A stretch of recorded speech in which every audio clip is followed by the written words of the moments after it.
muchísimas gracias por su asistencia esta tarde a una conferencia sobre un tema que no es ajeno.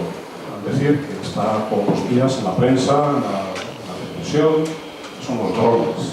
No sé esta palabra de dónde viene, debe ser inglesa, ¿verdad? Inglesa, abejorro. Abejorro.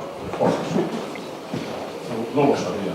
Bueno, pues son unas aeronaves, unos aviones de miniatura que se pueden controlar. Y claro, tienen capacidad de carga como para llevar instrumentos de observación y más, ¿verdad? Las cosas. Y claro, cuando han salido al mercado, pues hay muchas personas que los consideran como un juguete, como algo para jugar con el dron y tal, ¿verdad? Pero realmente, con el paso del tiempo, estamos viendo que se abre un abanico enorme de posibilidades, de aplicaciones en todas las ramas. De la técnica, de la construcción, agricultura, ganadería, control de animales, etcétera, etcétera.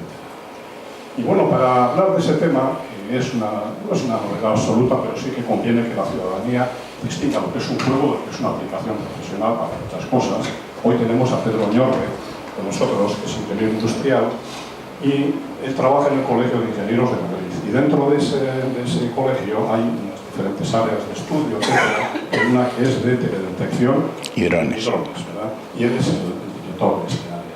No es la primera vez que le tenemos aquí, os acordaréis, que es en la web también, nos dio una charla muy bonita hace ya años sobre las minas de las médulas en León. Lo tenéis en la web, que habrá que cambiarlo algún día. Algún día. Y bueno, pues no vamos a robarle un minuto más. Muchísimas gracias, Pedro, por tu voluntad inquebrantable, joder, es tremendo. Porque estos días os habréis enterado que hemos tenido una serie de incidencias y hay que hacer pública el reconocimiento de que Pedro es una de las personas que nos ha ayudado a solventar esa carencia temporal de personas. Muchas gracias. Gracias a ustedes de nuevo por estar esta tarde aquí. Vamos a comenzar. Muy bien. Muchas gracias, Gabriel.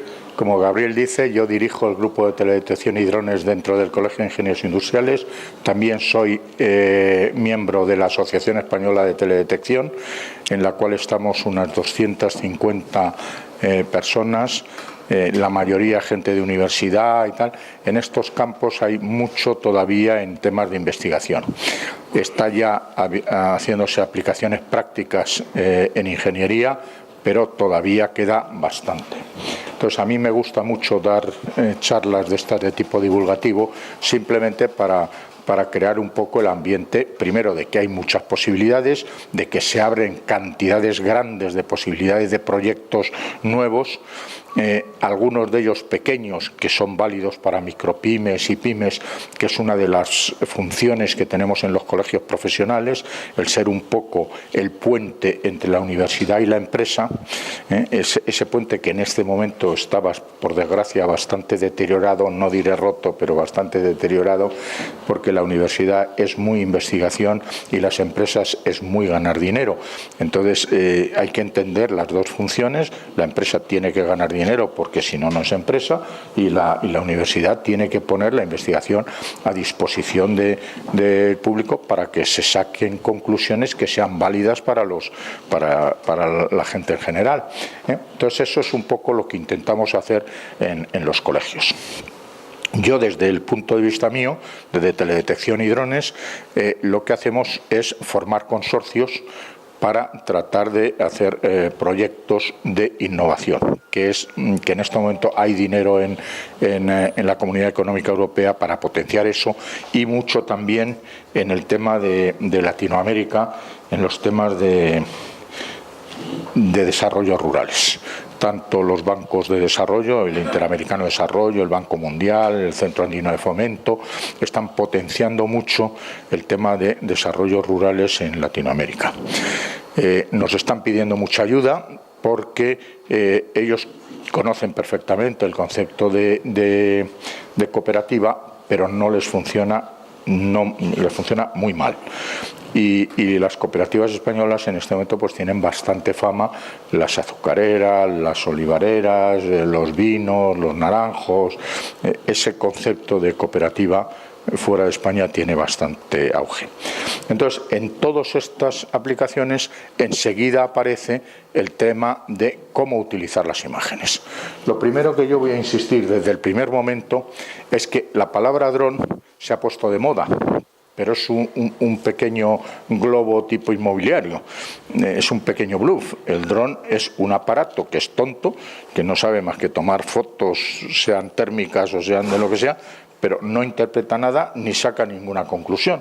Con lo cual, lo que sí es de verdad, lo que vale dinero y lo que la gente demanda es que esas aplicaciones sean reales para mejorar. Como decía Gabriel, pues no es lo mismo tener un dron que pueda llevar un rebaño o que puede intentar dirigir a un rebaño, pero eso no lo hace el dron.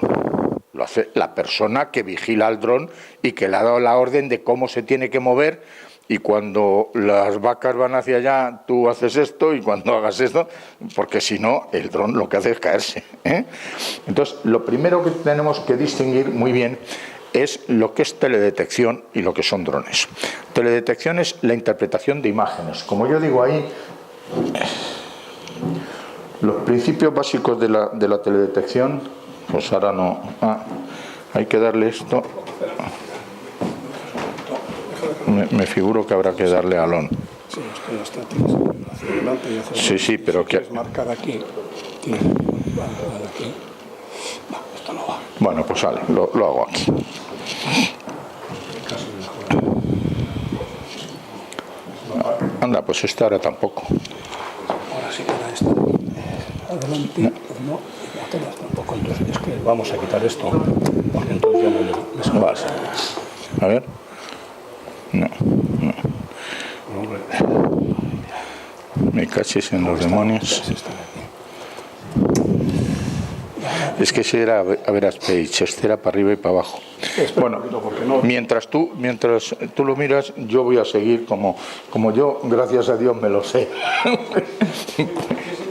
Pues seguimos. El tema de la teledetección es la interpretación de qué cosas dice o hace un ente, sea una piedra, sea un vegetal, sea un animal, sea el hombre.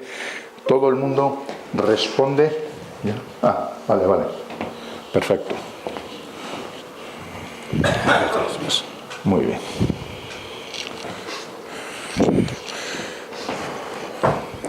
La teledetección es una tecnología que trata de obtener información sin llegar a tocar la superficie del ente del cual toma información.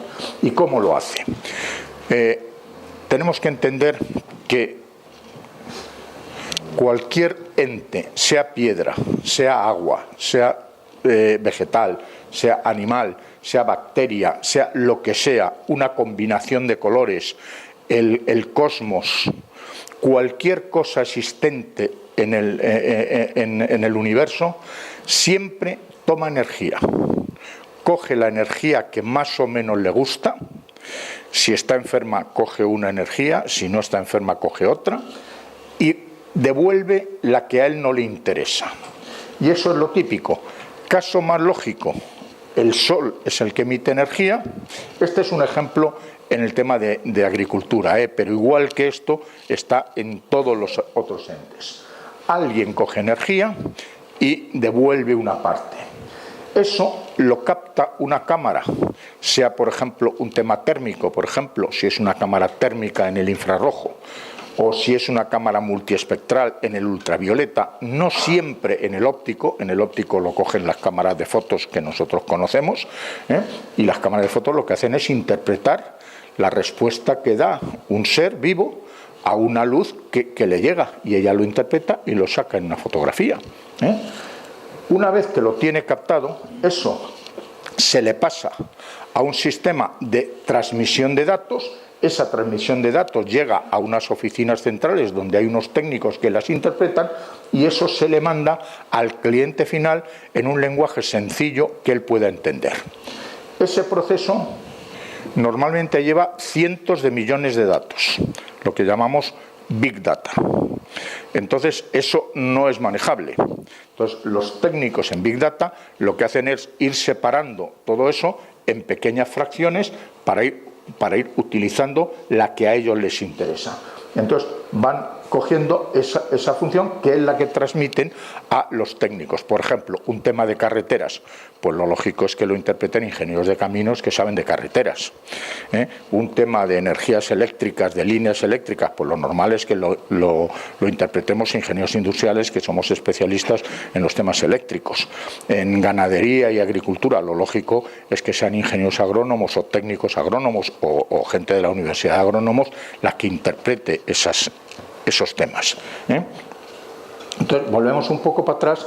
Entonces, hemos dicho que todo ser recibe una información, no siempre del sol, puede ser, por ejemplo, caso de la policía, puede ser un rayo láser que te detecta a qué velocidad va un coche, y eso no es por la luz del sol, es por un rayo que lanza una cámara, incide, devuelve lo que no le interesa, eso se interpreta y te dicen a qué velocidad ibas y aprovechan para ponerte una multa, claro. Entonces, un tema que es muy importante de ver es dónde se emiten esas respuestas, en qué campo del espectro electromagnético. Entonces, ahí yo pongo un poco no, lo que es el espectro electromagnético. Fijaros que el tema del visible está en el centro, resaltado un poquitín en azulito, y es el azul, verde, rojo, que es lo típico de lo que es visible. Pero fijaros qué pequeñito es, En cambio, mirar lo ancho que es el infrarrojo, lo ancho, vamos, que es el doble, el ultravioleta es el doble, pero en cuanto entremos en los rayos X, pues eso hace, no sé, 30, 40 años, no podías entrar en una cámara de rayos X porque a lo mejor te daba cáncer, en fin, había que ir con trajes de plomo. Hoy en día los rayos X en todos los sitios de medicina, en todos se utilizan los rayos X con toda tranquilidad. No hemos entrado todavía nunca, porque los consideramos demasiado peligrosos, el tema de los rayos gamma.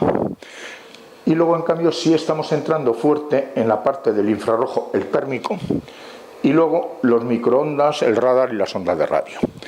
Cuanto más hacia la derecha nos vayamos, las ondas son más grandes y necesitan aparatos más grandes para irlas cogiendo.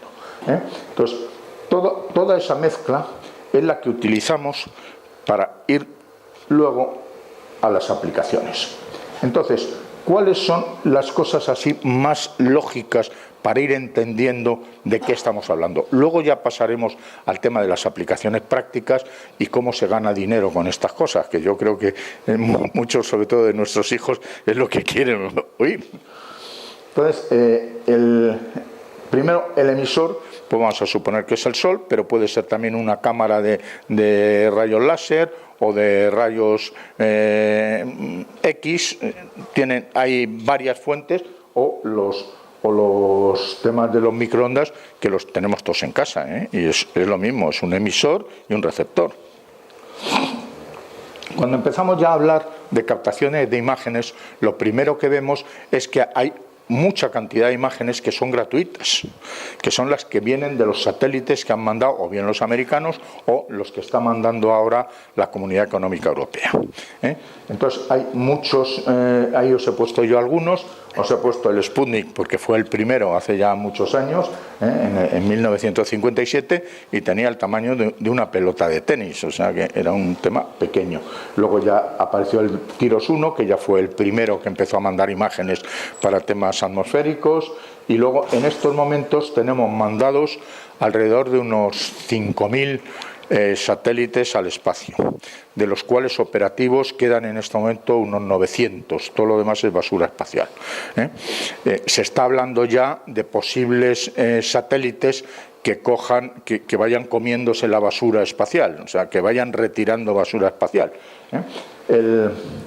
Al fin y al cabo, el satélite no es más que un dron, pero lanzado muy lejos, pero hace la misma función que el dron cuando lo tenemos aquí abajo. El Deimos 2 lo he puesto ahí porque es el único que es español, es del grupo Elecnor y vende sus imágenes. Esas son de pago, tiene bastante precisión, pero esas son de pago. El Meteosat, que es el más clásico para temas meteorológicos, y los Landsat, que son de los primeros que se utilizaron para el tema de agricultura. Y luego ahora Airbus ha lanzado los Spot, que también son de pago, pero también se utilizan sobre todo para agricultura. Y luego han aparecido ahora toda la serie europea del proyecto Copernicus, que son los satélites Sentinel. Hay en preparación hasta 6 líneas de producción de satélites. En este momento las más potentes son el Sentinel 2, que ya se ha lanzado el 2A y el 2B, el 2B hace un mes, y el 3, que ya está también operativo. El 4 y el 5 están ya en el espacio, pero están empezando a lanzar pruebas, y el 6 todavía no se ha lanzado, pero está también en previsión. Todos estos son gratuitos, las imágenes que mandan son gratuitas. Ahora, dentro de lo que hemos dicho para tomar los datos, lo primero que tenemos que ver es quién capta. Entonces, lo primero de todo, los satélites. Pero después de los satélites, si la precisión que me dan los satélites, que viene a ser el equivalente a unos 7 u 8 metros de terreno, lo que le llamamos el píxel de 7 u 8 metros, muchas veces no es suficiente. Necesitamos píxel de medio metro y a veces de centímetros. Entonces eso no es suficiente y entonces tenemos que empezar a acercarnos más. Entonces empiezan a aparecer los vuelos tripulados con cámaras parecidas a las que llevan los satélites, y luego ya aparecen los drones. Los drones ya empiezan a ser estos. Necesitamos más precisión y estamos bajando la altura. Entonces, dentro de los drones tenemos de 2 tipos básicamente: los drones de ala fija y los drones de ala giratoria tipo helicóptero. Los de ala fija son mucho más rápidos, tienen una autonomía de vuelo del orden de 2 horas, más o menos, tienen una velocidad de paso del orden de 80 o 90 kilómetros por hora, y en cambio los que más conocemos como drones, que son los de ala giratoria, son los que estamos utilizando pues para vídeos, para bodas, para todas estas cosas. Entonces, estos tienen unas autonomías máximo de alrededor de 25 minutos, con lo cual cuando necesitas una cosa de un poco de larga duración tienes que tener la precaución de llevarte varias baterías en el coche o tal para poderlas cambiar, para poderle cambiar baterías. Entonces, el problema es nada más que ese, es nada más que la duración de las baterías. Entonces, ahí tenemos algunos de los ejemplos. Alfa, que es un fabricante español, este lo hace con motor térmico.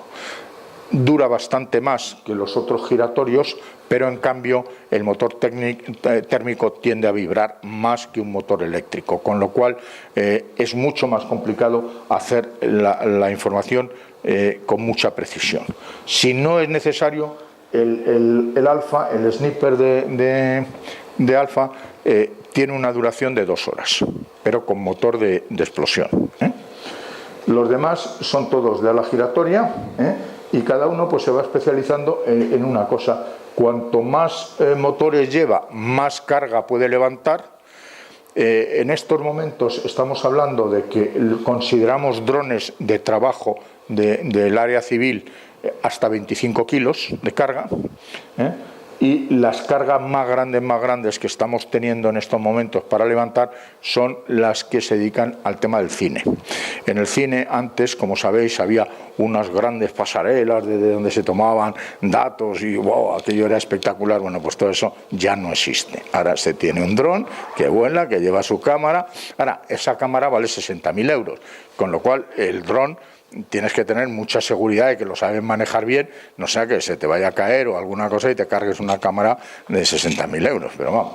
Pero bueno, en principio los drones que vamos usando, yo suelo hacer algunas demos algunas veces cuando tenemos alguna cosa de esta, porque dentro de interiores sí está permitido volar, Pero bueno, y luego el otro sistema de toma de datos es los sensores de tierra. Los sensores de tierra todos los conocemos, son los de la policía, son las cámaras, los teodolitos para hacer los temas de ubicaciones en carreteras y tal, cuando no se usaban todavía drones, y los sensores de humedad en agricultura, etcétera. Todo eso ahora la mayoría de esos sensores van ya o bien en drones o bien en vehículos. Es muy clásico en estos momentos el grupo, por ejemplo, John Deere, bueno, algunos de los de agricultura ya están metiendo muchos sensores en sus propios drones, en sus propios tractores. Lo que pasa es que ellos dan la información, pero no procesan datos. Ellos no dan el paso a hacer ingeniería y ofrecerle esos resultados al cliente. Ellos dan los datos y haz con ellos lo que puedas. Entonces ellos nos piden a empresas que por favor sigamos ese proceso, lleguemos a darle los datos como quiere el agricultor, para que luego el agricultor se los devuelva al final a ellos, para que ellos los incorporen al tractor, para que las cosas que haya que hacer, por ejemplo fumigar, la eficiencia en fumigación, la vuelva a hacer otra vez el tractor, en automático. Entonces ellos quieren que se llegue al círculo total de que el tractor toma los datos. Cuando hablo de tractor, cosechadora, apero en general,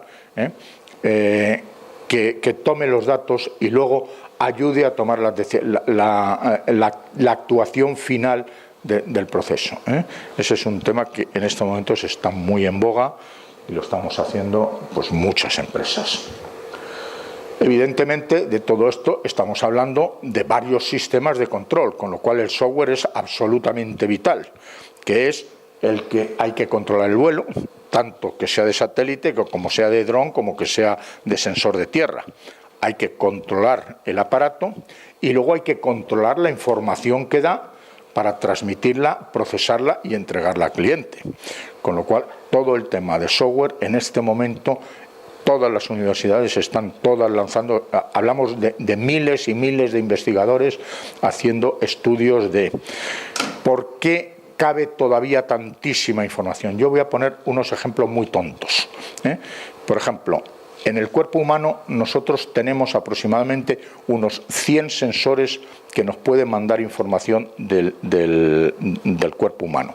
Desde medida de tensión arterial, el tema del cerebro, que me ponen un no sé qué, el fondo de ojo, me pinchan en un dedo y saben el no sé qué, en fin, todas las cosas que todos sabemos, y hay muchísimas.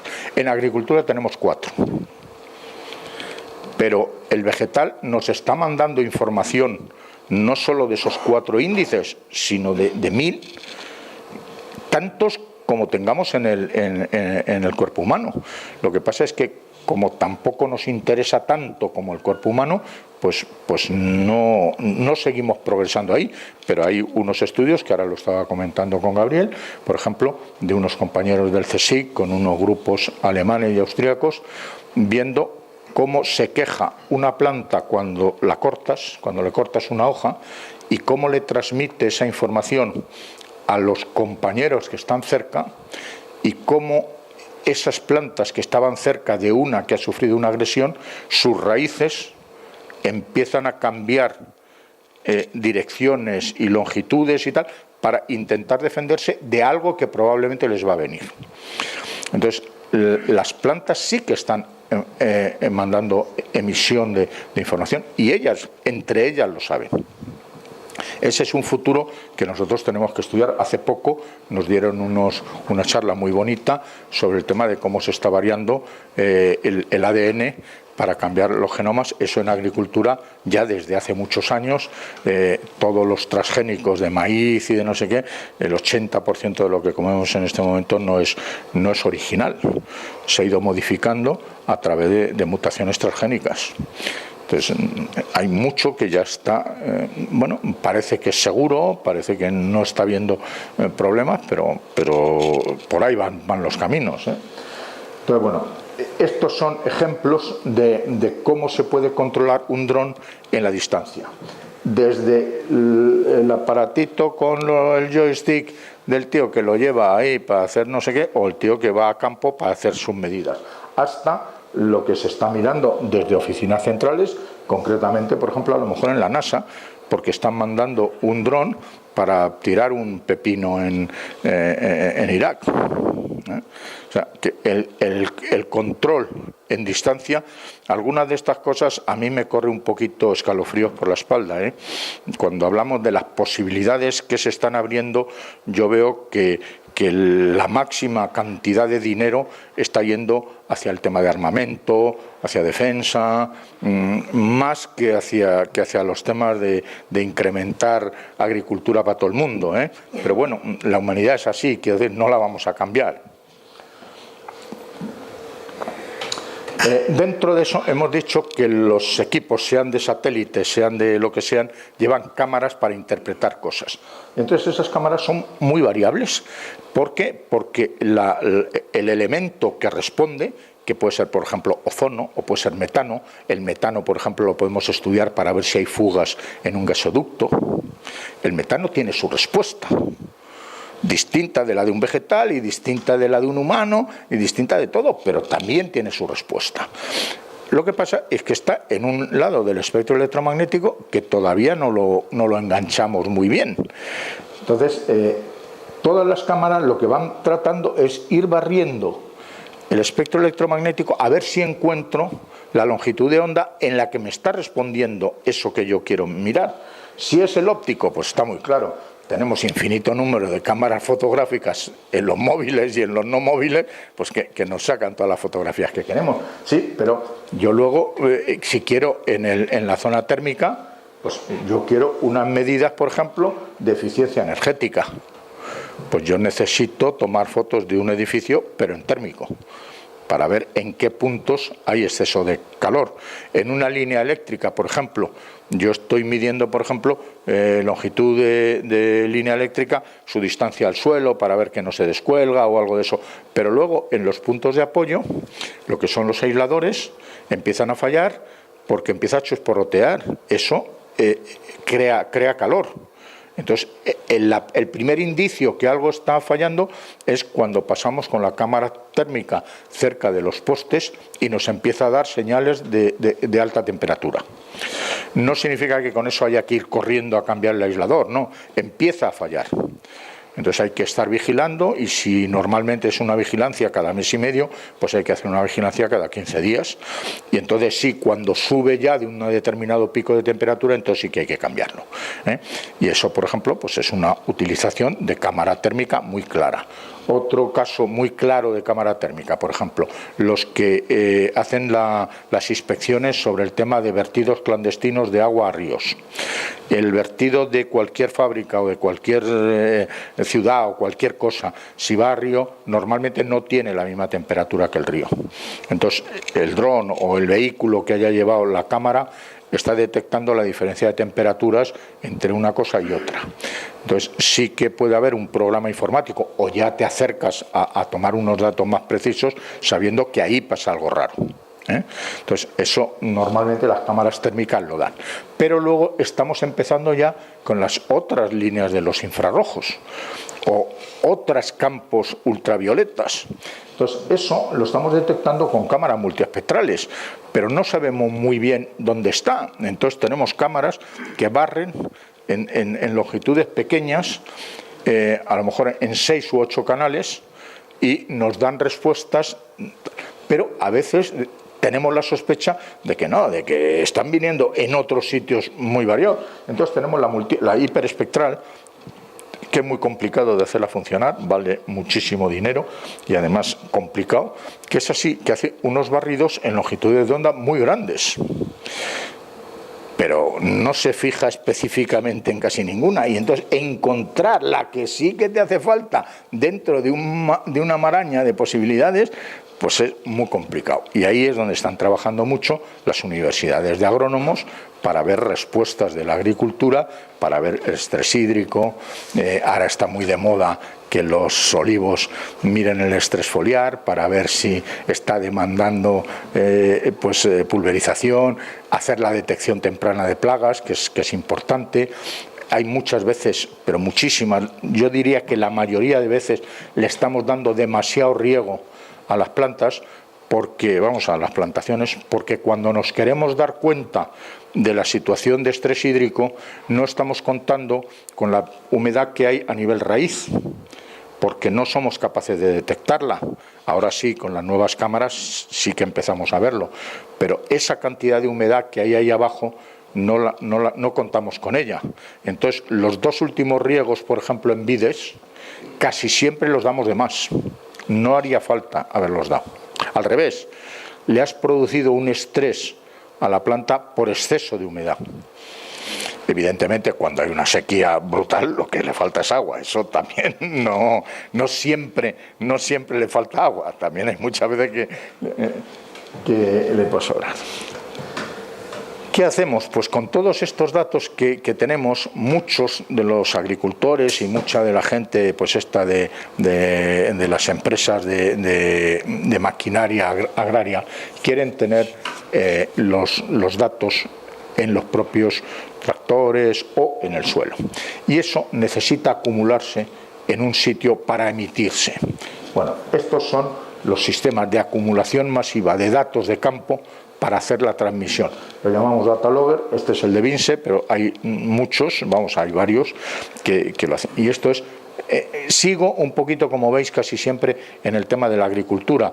Todo esto, si lo pasamos a nivel de carreteras o a niveles de minería o a niveles de arqueología, todo esto hay otras variantes similares a estas que miden otras cosas, pero el trasfondo es el mismo, ¿eh?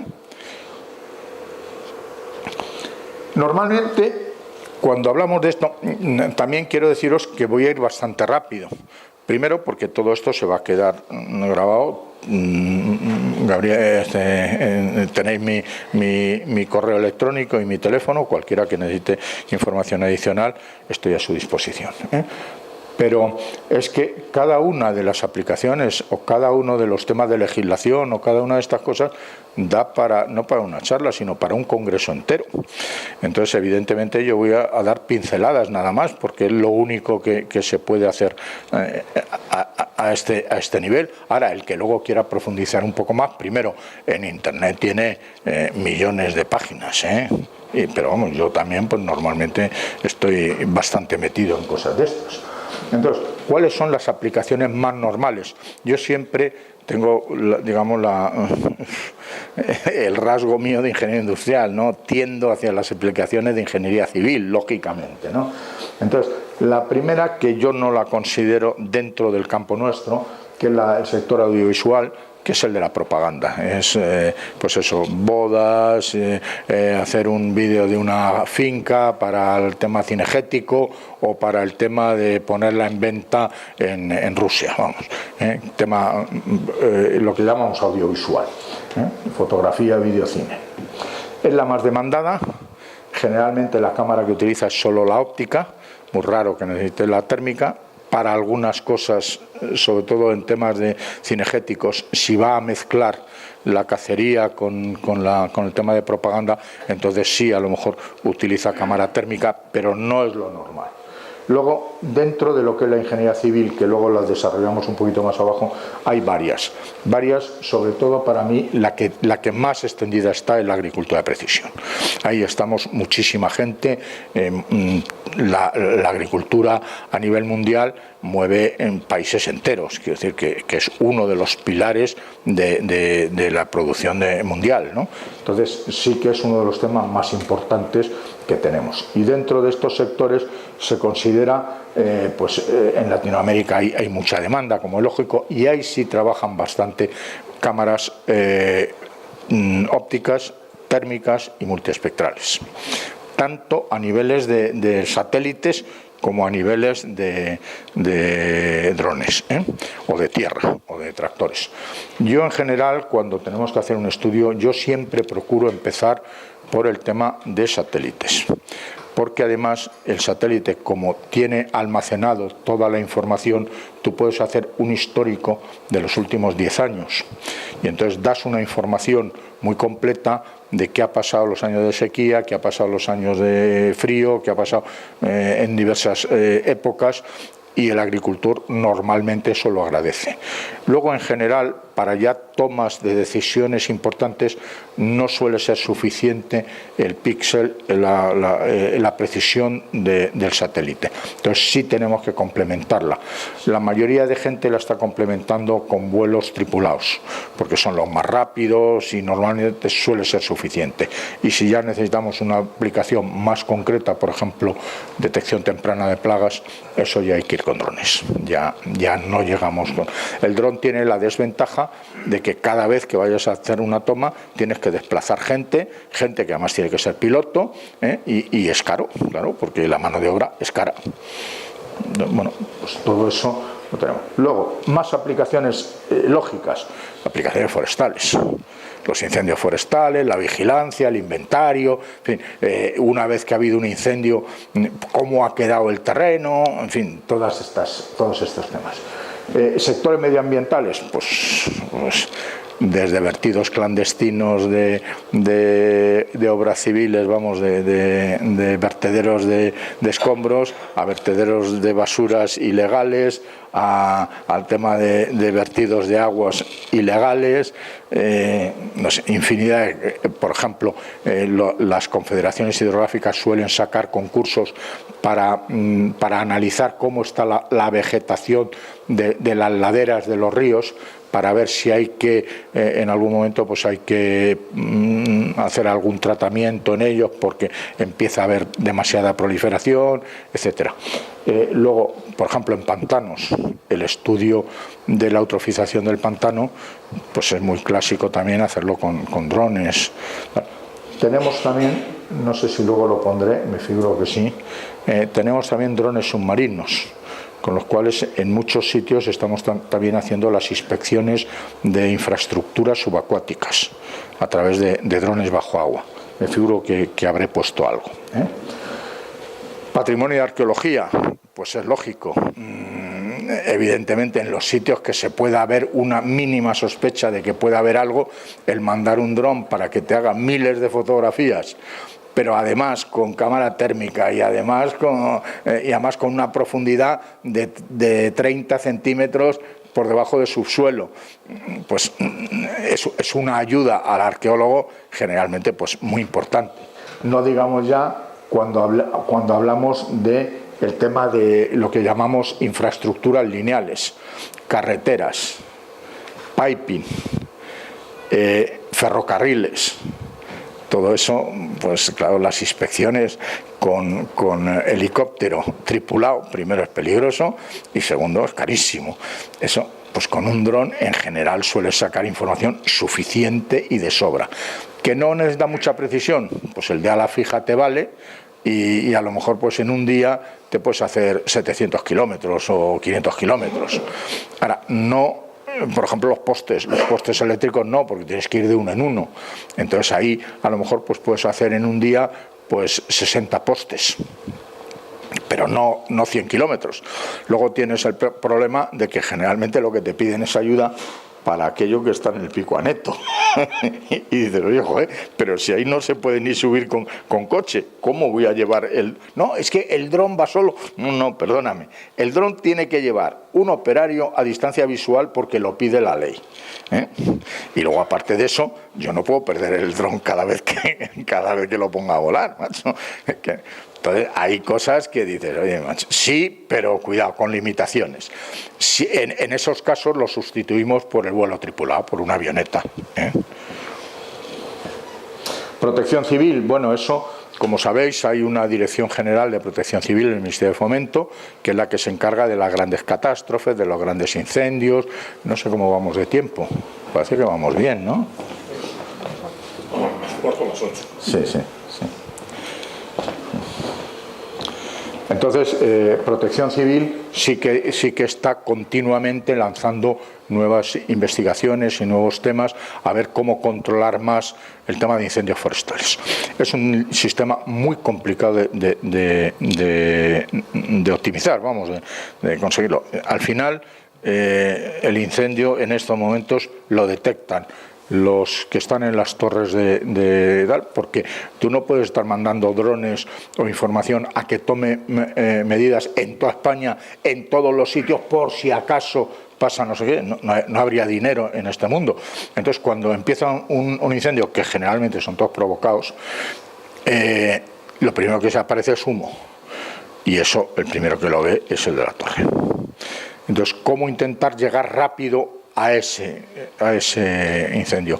Pues eso sí que estamos empezando a usar drones para intentar llegar con rapidez, para que manden información, no para que puedan luchar contra el incendio, puesto que no tenemos carga de peso suficiente para que los drones lleven agua para atacar, ¿eh? Pero sí pueden mandar información sobre en qué zonas se está viendo, se pueden acercar bastante, bueno, porque si el dron se quema, pues bueno, pues se ha quemado un aparato y tampoco pasa nada, ¿eh? Salvamento, bueno, por supuesto, defensa, vigilancia de costas, todo eso.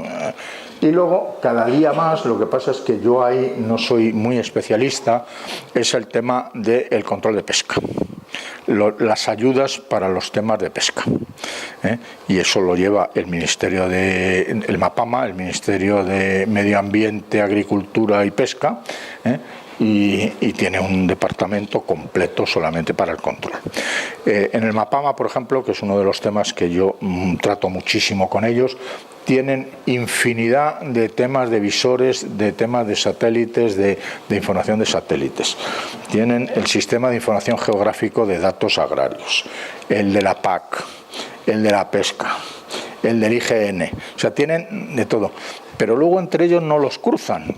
Con lo cual, si vas con uno no puedes usar el otro, es un pequeño desastre. Por eso van apareciendo cosas que hacen empresas privadas que luego sí cogen los datos de todos estos y los mezclan y de alguna manera te permiten trabajar con todos.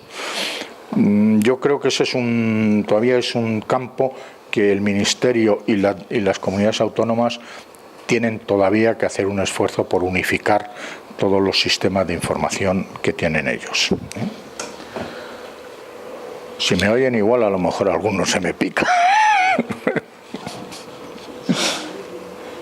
Este es otro de los temas que todo el mundo pregunta: legislación. Nosotros en el colegio lo que hacemos es distinguimos entre legislación y normativa. Ya sé que es un error, ya sé que los dos son legislación y los dos son normativa.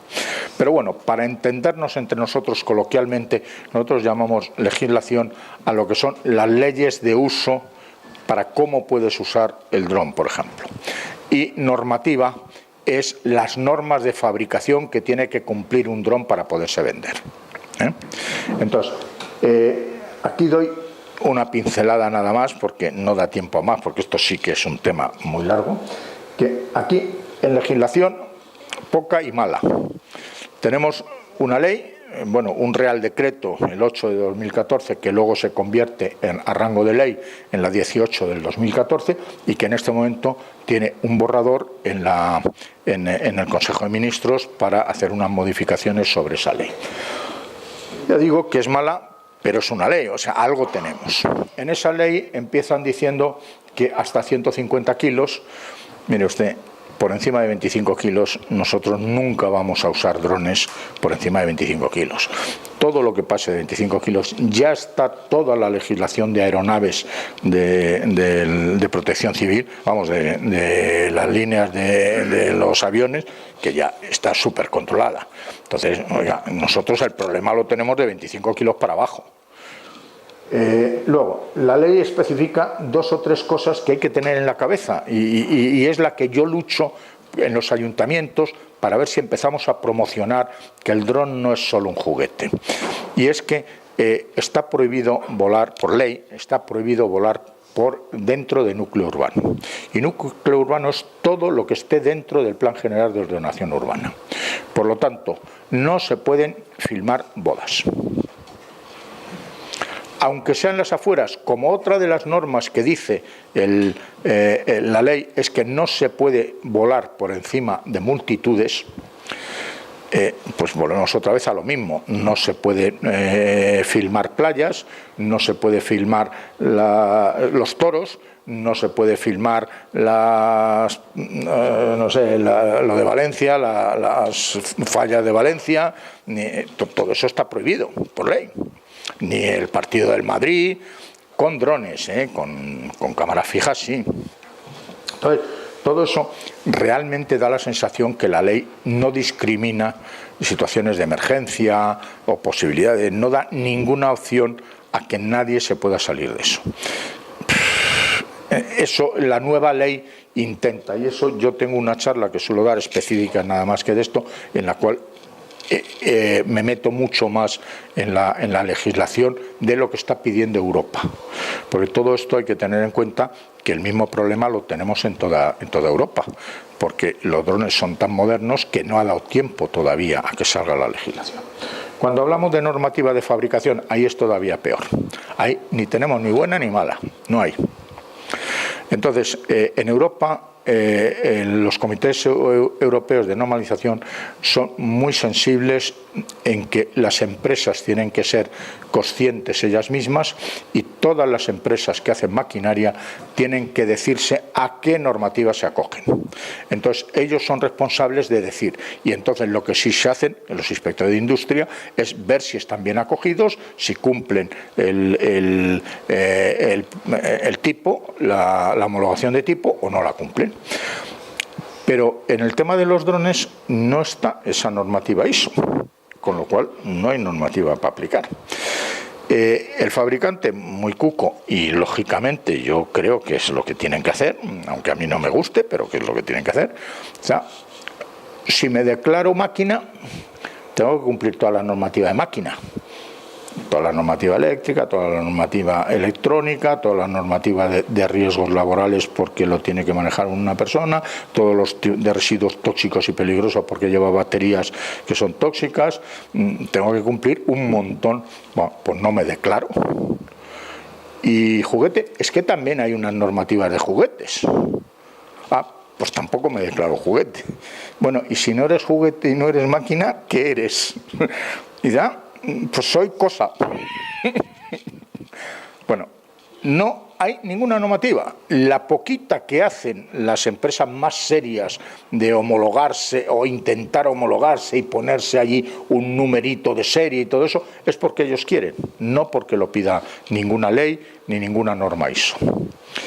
También es verdad que están avisadas todas las empresas comercializadoras tipo Mediamar, tipo El Corte Inglés, tipo Juguetrónica, que tenemos ya preparadas. Todas las universidades españolas que hacen controles de maquinaria están preparadas para hacer las homologaciones, siempre que Europa la declare máquina. Y el Ministerio tiene preparada su batería de inspectores de industria para que en el momento en que eso salga, inmediatamente esté preparada toda la batería para ir haciendo las inspecciones, de tal manera que haya la trazabilidad del equipo, de tal manera que haya un número de serie que lo tiene que dar el fabricante de acuerdo con un tipo. El intermediario, el vendedor, sea El Corte Inglés o lo que sea, tiene que tener ese número de serie, pero tiene que pedirle el carnet de identidad al comprador.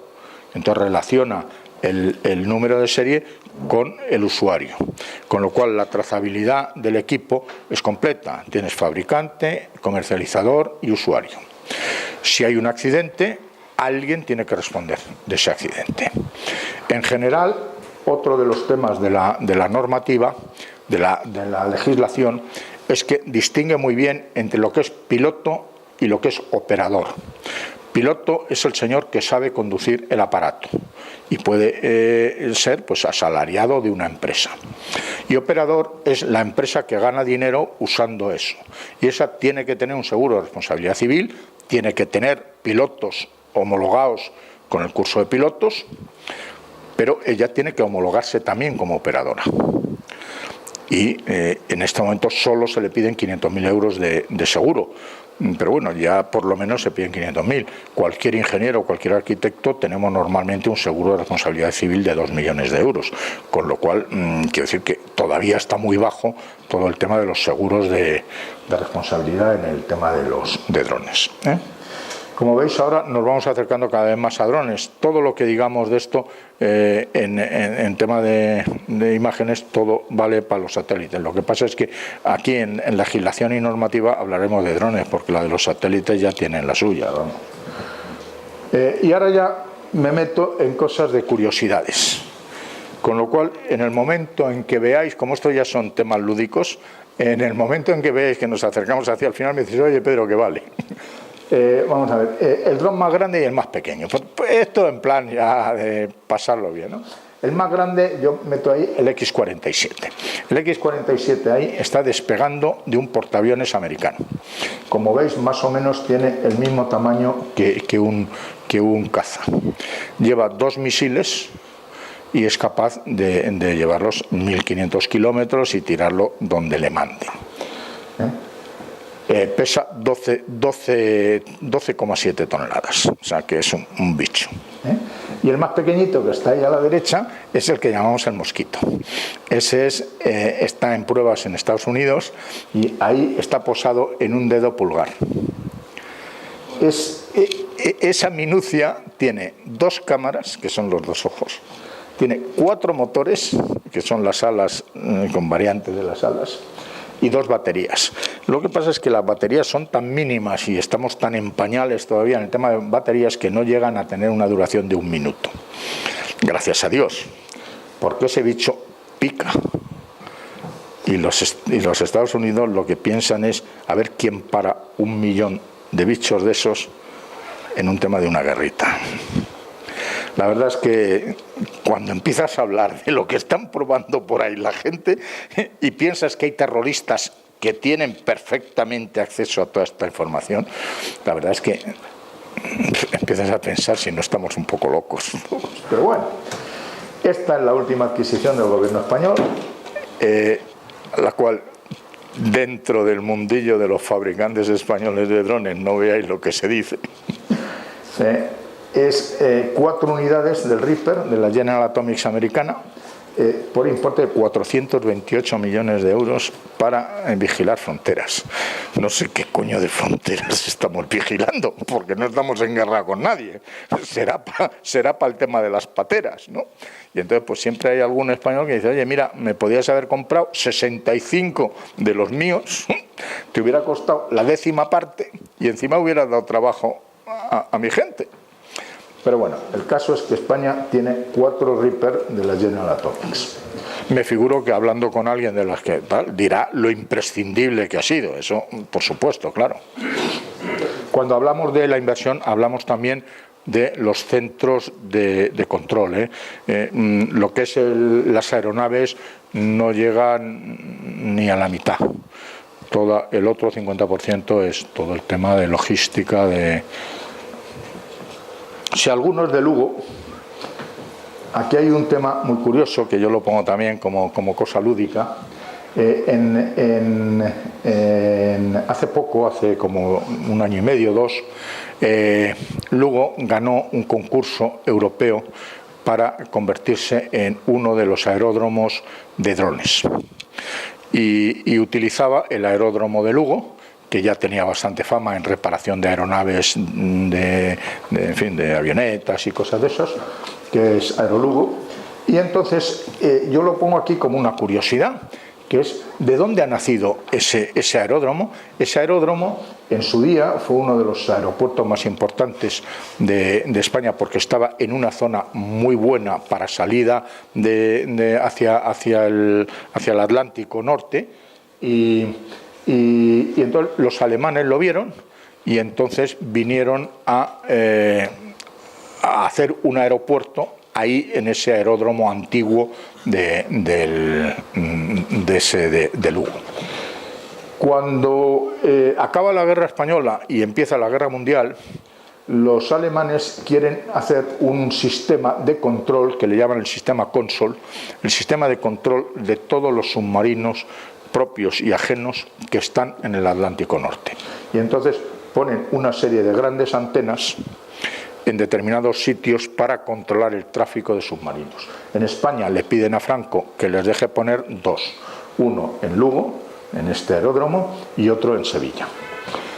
Bueno, se les concede y allí en Lugo ponen 3 antenas que durante toda la guerra estuvieron trabajando y luego durante bastantes años después de la guerra también han seguido siendo centros de control ya más para barcos para pesca. De todas maneras empieza ya con el tema del aeropuerto de Santiago de Compostela, La Coruña, luego ya no tiene tanta importancia y al final empieza a decaer. En el año 53 se propone el desmantelamiento, pero en ese momento sale adelante el grupo del Aerolugo y piden que les dejen que lo lleven ellos. Y efectivamente, gracias al esfuerzo de Aerolugo, pues eso se ha mantenido. Cuando eso ha salido el concurso europeo pues entonces Galicia, que en ese momento estaba bastante bien, o sea, no estaba en el follón que teníamos en el resto de las comunidades españolas con el tema de los gobiernos. Allí se sabía que iba a seguir ganando el PP, entonces no se había paralizado la Xunta y ganaron el concurso. Entonces allí hay un grupo ahora, pues ya llevan invertidos del orden de, me parece que son de unos 15 o 20 millones de euros en reformas y tal. Se ha adjudicado un concurso tecnológico que lo han ganado entre Indra y un grupo inglés con el compromiso de meter 75 millones de euros. O sea, quiero decir que es una inversión para lo que son drones grandecita. De todas maneras, ahí ya no hablamos de drones de estos de 25 kilos, ya estamos hablando de los del INTA, el de ala fija que quiere desarrollar el INTA allí son 1.500 kilos. O sea que ya es otro tipo de dron. Y luego tienen uno de ala giratoria de 150 kilos, cuando estamos hablando de que nosotros hablamos de no más de 25. Esto como cosas así un poco curiosas. El dron bajo agua, bueno, como veréis como cosa curiosa, el dron bajo agua, el problema es que no se transmite la información bajo agua. El agua transmite muy bien el sonido, el sonar funciona muy bien, pero el sonar no es electromagnético. Y la luz se transmite muy mal, la fotografía no se transmite y las órdenes no se transmiten. Con lo cual, el dron bajo agua tiene que llevar un cordón umbilical que le conecta a tierra. En estos momentos el grupo de TINSA, que es con el que yo hago más pruebas, tiene un dron bajo agua con 200 metros de cordón umbilical para hacer pruebas hasta 180 metros de profundidad. Hay muchos que tienen, bueno, hay bastantes que tienen unos de 8, 10, 15, 20 metros hasta 30 metros para hacer el tema de las bateas de mejillones, para hacer inspecciones de cascos de buques, inspecciones de pantalanes. Nosotros los estamos utilizando para ver las infraestructuras subacuáticas en pantanos, por ejemplo. El problema que hay muy grave, que estamos viendo a ver cómo conseguimos dinero para hacer algún estudio, es que cuando abres los focos, generalmente tú las inspecciones las estás haciendo en aguas que no son muy limpias. Entonces hay partículas en el agua. Entonces es como cuando abres los focos cuando vas en el coche y tienes niebla. Como se te ocurra poner las luces largas, no ves nada. Pues aquí pasa lo mismo. Como tú abras focos, no ves nada. Te tienes que acercar muchísimo. Entonces, ¿habría alguna posibilidad de mejorar eso? Bueno, pues estamos pensando en luces polarizadas, estamos hablando de otras líneas de longitudes de onda, por ejemplo, a lo mejor en el tema de infrarrojos, y estamos pensando también en crear una capa artificial de agua limpia con eyectores de alta presión, crear una capa de agua limpia en la cual sí se pueda ver las cosas. Pero claro, eso te dura muy poco tiempo porque enseguida eso vale para inspecciones muy puntuales. Y luego otro tema así muy curioso también, por reírnos un poquitín, hay un grupo español que está haciendo y está gastando mucho dinero personal de ellos, que está estudiando la posibilidad de la lucha contra los incendios por la noche. En los incendios de noche no se puede trabajar con agua. Los helicópteros no se pueden acercar lo suficiente, es un gran riesgo y no se trabaja. Siguen funcionando los retenes de tierra, eso sí, pero los helicópteros con agua quedan parados. Entonces a esto se les ha ocurrido el utilizar los aviones nodriza, los grandes aviones, para meterles unas bombas de agua, vamos, unos depósitos de agua dentro, como 6 u 8 depósitos, y entonces el avión se pueda ir acercando no mucho al incendio, aunque sea de noche, y a una distancia prudencial suelta esas bombas de agua en una cadencia determinada. Llevan unos sensores térmicos que al llegar a determinada temperatura o tal, abren tal y sueltan como se ve en la primera, sueltan el agua. Y además, como van 6 en batería, pues hacen una labor, pueden hacer una labor buena, no está todavía operativo. Y entonces la peculiaridad que tienen es que no pueden ser drones, porque claro, como llevan mucha agua, llevan mucho peso, y entonces ningún dron puede aguantar tanto peso, pero cuando han soltado el agua ya no tienen peso. Entonces automáticamente entran en marcha los motores y se transforman en drones.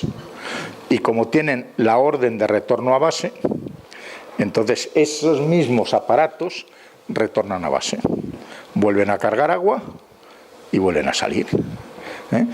La verdad es que es una idea ingeniosa, muy cara, Pero bueno, cuando hablas de lucha contra incendios, sobre todo cuando hablamos en España, tenemos un problema grave, pero donde tiene un problema del copón de la baraja es en Australia, en Estados Unidos, o sea, mucho más importante que el que tenemos nosotros aquí, pero bueno, en todos los sitios donde hay desiertos fuertes, el calor es abrumador y se nota, vamos.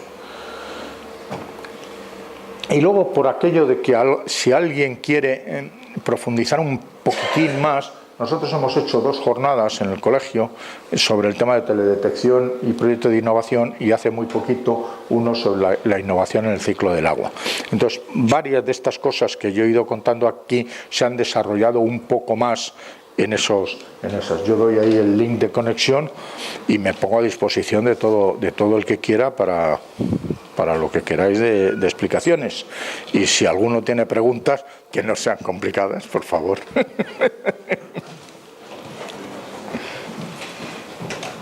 Vamos, lo hemos hecho bien en tiempos, ¿no?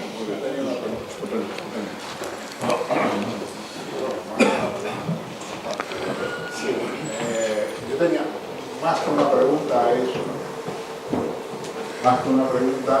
comentario. Usted mencionó la cuestión de defensa, la cuestión militar, que es donde más dinero se está gastando, y donde más, lógicamente, donde más desarrollo tecnológico hay. Sí. Bastante desconocido por ser militar. Claro. Pero hay una película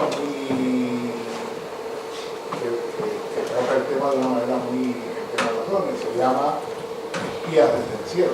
Ah, sí. Y hay un dron del tamaño de un mosquito, de una abeja, que ve dónde están los terroristas, etcétera. Hay otros, y después destruye. Es ficción, está basado en realidad. Sí. Sabemos qué pasa. Destruyen una casa en un barrio casi sin hacerle mucho daño a las casas adyacentes, a las zonas adyacentes. Es decir, que ahí hay un desarrollo tremendo. Y eso, aparte de la película de ficción, se está utilizando. Mucho en la lucha contra el Daesh y contra el Aquí en España la empresa más potente del Ministerio es el INTA. El INTA está haciendo muchísima investigación, y luego hay empresas muy potentes haciendo también programas de investigación hasta de partes de los equipos de los satélites, como puede ser Indra. Aquí está, en Tres Cantos está Siemens. Siemens participa. Siemens tiene una división que es Siemens Space, que participa en los programas de investigación de equipos para satélites. No es que monte un satélite entero, sino monta equipos para satélites y tal. Tenemos gente muy buena. Airbus, por ejemplo, aquí en España tiene 3 grandes centros, uno en Leganés, el de Getafe, otro en Sevilla. Tiene 3 grandes centros en los cuales se está haciendo mucha investigación para temas de drones, aplicaciones aeroespaciales y tal, aprovechando también la investigación del Airbus 320, claro, está claro que está en la misma línea, ¿eh? Pero sí tenemos mucha gente muy buena. Aquí en Tres Cantos me han dicho que hay una empresa que se dedica a algo de drones, pero no me han sabido contactar con ella, entonces no me he podido ofrecer a ayudarles porque no sé quiénes son. Nosotros sí en el colegio, como es lógico, uno de los objetivos nuestros es colaborar con colegiados para buscar fuentes de financiación de proyectos de innovación. Nosotros tenemos buenas relaciones pues con el CEDETI, con ENISA, con líneas europeas, sabemos bastante de temas de financiación en Sudamérica y cosas de esas, y entonces bueno, pues con empresas que ellos también hagan un esfuerzo. Claro, yo me cuesta mucho poder ayudar el que él no tiene una infraestructura mínima, pues porque yo no puedo estar para mucho, pero sí puedo colaborar con gente o ponerlos en contacto unos con otros, ¿eh? Nosotros tenemos ahora montados un consorcio para agricultura de precisión, precisamente, y otro para infraestructuras lineales. Yo quería un comentario. Yo soy de los de carreteras. ¿Tú eres? De los de carreteras, ingeniero de caminos. Pero un hijo mío ha dirigido la mitad del Deimos 2. ¿Del? Del Deimos 2, de satélite. Ah, del Ha sido responsable. del EGNOR. El EGNOR. Entonces, lo que me contaba él es que la precisión de los satélites que contabas antes, el Deimos 2 tiene, no recuerdo lo mismo si es 1 metro o 70 metros. Sí, yo creí que eran 2 metros, pero vamos, puede que sea 1. Sí. Y que el límite ahora mismo está en 50 centímetros. No, el límite está en menos de 2 centímetros. Lo que pasa es que no con satélites, ¿eh? No, hablo de satélites. Ah, con satélites, sí. Con satélites. No, el Deimos, yo el más potente, el de mayor precisión que conozco es el Deimos, pero es de pago. Y caro. Pero no es el más preciso, los hay. Que no es el más preciso, los hay un pelín más precisos todavía. Puede ser, que el sí. límite, por lo que me cuenta mi hijo, Sí, puede ser, sí. es que el límite lo da la calidad de los píxeles de las máquinas de fotos. Claro. Y la otra cosa, aprovechando que esta semana es la patrona del Puerto de Ingeniero de Caminos, es Santo Domingo de la Calzada, por favor no llaméis pantanos a los embalses. Nosotros tenemos un acuerdo marco de colaboración con 2 líneas de caminos. Uno son con el Colegio de Ingenieros de Caminos, cuyo secretario, Carlos Reguero, es muy buen amigo, y luego hay otro campo que depende de la demarcación de carreteras de Madrid, que es el Colegio Senior de Ingenieros de Caminos, que lo preside Enrique Rojo. Bueno, pues en ese link del ciclo del agua que se dice ahí, una de las charlas sobre el tema del uso de la bomba solar la da Enrique Rojo. Y ahí hablamos de que uno de los objetivos es conseguir aunar esfuerzos entre caminos, industriales y agrónomos para potenciar esto en grupos. Lo abría la directora general de Planificación Hidrológica, Conchita Marcuello, con lo cual ella dio un espaldarazo también a empujar las posibilidades. Como ella lleva también I+D+I, decía que desde el Ministerio ella apoyaría todos los objetivos de este estilo, y en fin, la verdad es que míratela porque es muy curiosa, ¿eh? Buenas tardes. Hablamos de transmitir datos desde un centro de control a un dron, y de un dron al centro de control lo obtenido. Pero eso es con ondas electromagnéticas, es decir, con el espectro electromagnético, que es uno de los cuellos de botella más importantes y por todo el mundo se pelea. Espera. ¿Cómo está ese tema? Vamos a ver. Desde el centro de control, la orden al dron es dirigirlo. Es orden de trabajo sobre los motores. Él toma los datos y la información la remite, ¿eh? Sí, claro. Vamos a ver que televisión, radio y demás se pelean y eso es limitado. ¿Hay alguna normativa, legislación o algún problema en ese aspecto? Muchísima. Todo el tema de utilización de ondas electromagnéticas está muy controlado. pero también por sectores, rayos X tiene sus normativas, rayos gamma, por ejemplo, no se deja investigar todavía. Hay un tema, por ejemplo, ahora que te puedo decir, por ejemplo, que hay otro campo médico también, en la cual también estamos los ingenieros industriales, que es, por ejemplo, la cámara hiperespectral. La cámara hiperespectral es complicada, pero tiene sus utilizaciones. La Universidad Carlos III ha ganado un concurso, bueno, ganó un concurso no, hay un gran concurso internacional europeo que es la lucha temprana contra el cáncer de piel. Entonces, dentro de lo grande que es ese programa, hay una parte que le ha correspondido a España como partícipe de esos programas, pues le devuelven parte del dinero en forma de estudios. Y la Carlos III tiene un programa que lo lleva el laboratorio de infrarrojos, el LIR, de la Carlos III, que es la detección temprana entre peca y melanoma. Entonces, la peca está muy claro porque es un pigmento, entonces siempre devuelve el mismo espectro electromagnético, responde siempre de la misma manera. Pero el melanoma no. El melanoma es una célula mutante, entonces está cambiando continuamente. Entonces, tienes que estar haciendo investigaciones muy constantes sobre en qué zonas del espectro electromagnético está respondiendo el melanoma y cuáles de ellos podrían ser índices de cáncer y cuáles no. O sea, no todos los melanomas, porque crezcan de una manera no controlada, tienen que ser cancerígenos. Pero sí pueden tender a. Entonces, es unos temas, y todo eso evidentemente está súper controlado,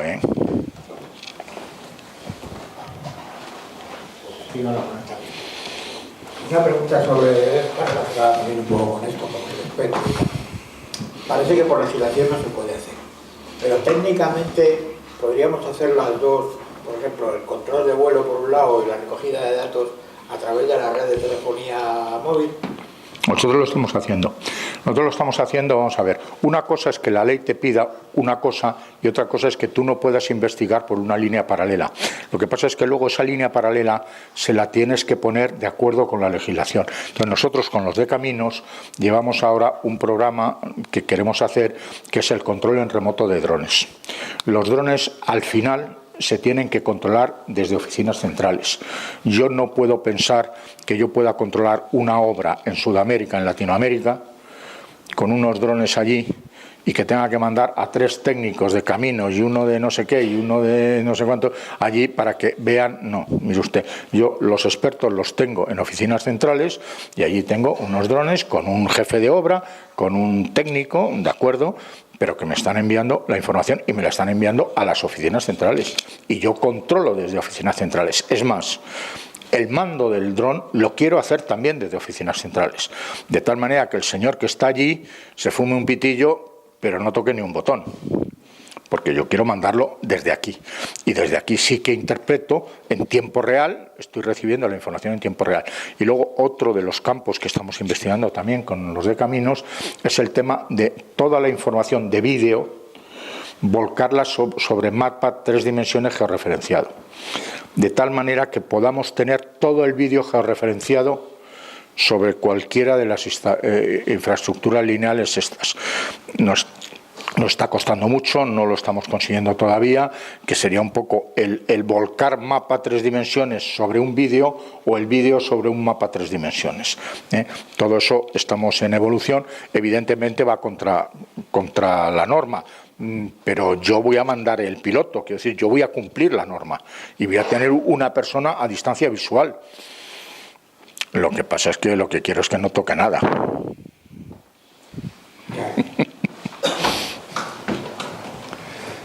Hola, buenas tardes. Hola. Mira, mi pregunta es más tema digamos, normativo y el tema es que yo estoy fotógrafo y estoy pensando en invertir en un equipo de vídeo. ¿De vídeo? Entonces, claro, sí, de vídeo.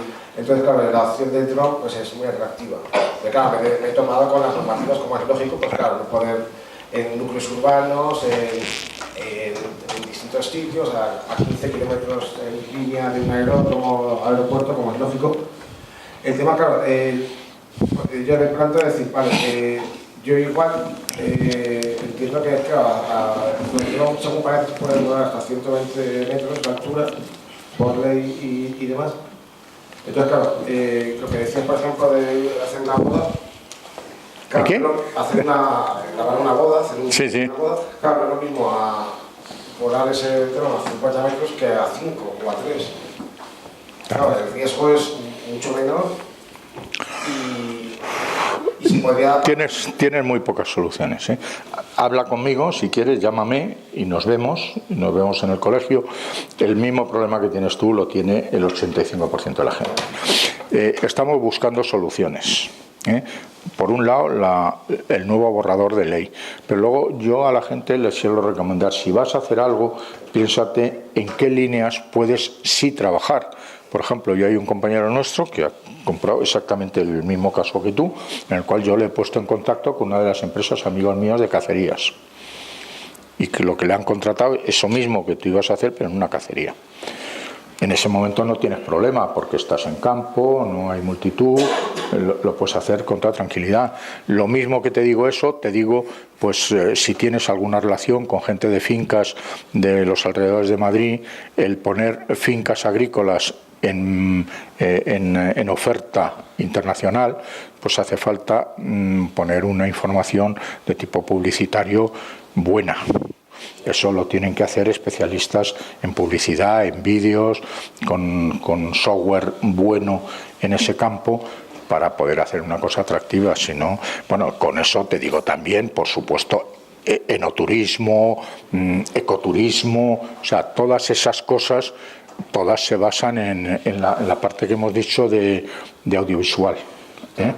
Que es más o menos la que tú parece que enfocas, ¿no? Sí. Vale, gracias. Te dejo una tarjeta y si me quieres llamar, oye, yo encantado de poder colaborar con la gente. Gracias.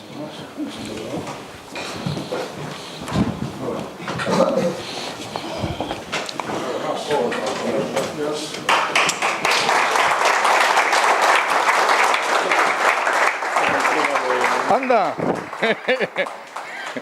Tengo un diploma. Muchísimas gracias.